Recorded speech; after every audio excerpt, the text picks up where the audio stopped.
Confirmed today it is forging ahead with a plan to construct 900 new housing units in East Jerusalem. Now, that's on top of the 1,000 new settlement units announced on the weekend. All of this just ahead of fragile peace talks with Palestinians supposed to resume.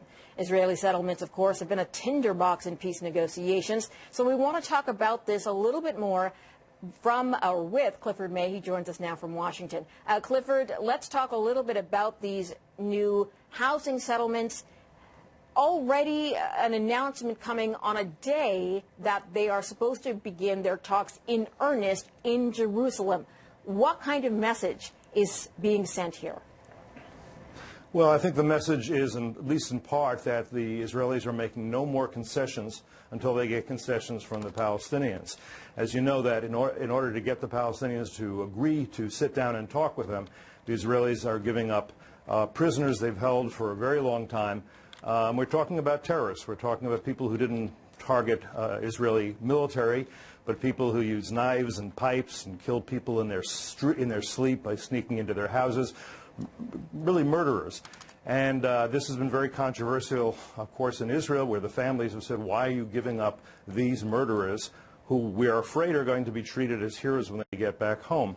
So I think the Israelis are saying we're making no further concessions whatsoever, particularly in Jerusalem, which we consider to be our capital.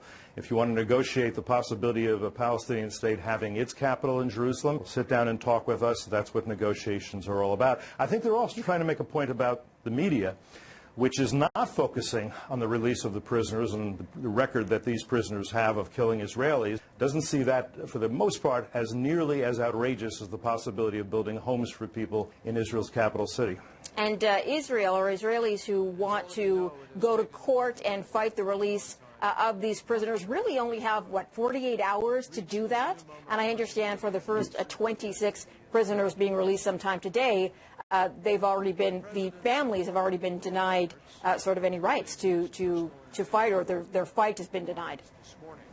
Yeah, I mean, look, there's a serious legal system in Israel, but in a case like this, it's very unlikely that they would prevail in the courts. This is probably the kind of thing, and I don't know, I'm not an expert on Israeli law, but the kind of thing that the government has the discretion to do if it sees it as being necessary, and they have seen it as necessary. Again, there was great pressure put on the Israelis to give up something in advance of the talks rather than through the talks, and this is what they decided to give up. Now, I think what will be very consequential is how these released prisoners, again, murderers of Israeli citizens, are going to be treated when they get back. My guess is that Kerry is telling Mahmoud Abbas, the president of the Palestinian Authority, do not celebrate their return, do not treat them as heroes, just let them go back to their families quietly.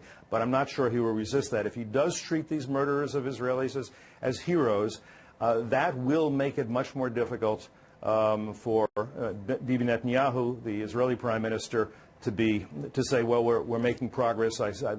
We have more confidence in these negotiations. He's likely to harden his position at that point. All right, so we're going to have to watch for both the release of those Palestinian prisoners, how they are treated when they get back, and what comes out of those sit-down talks today, if anything. We have Clifford May, president of the Foundation for Defense of Democracies, joining us out of Washington. Thanks very much, Clifford. Thanks, Marla.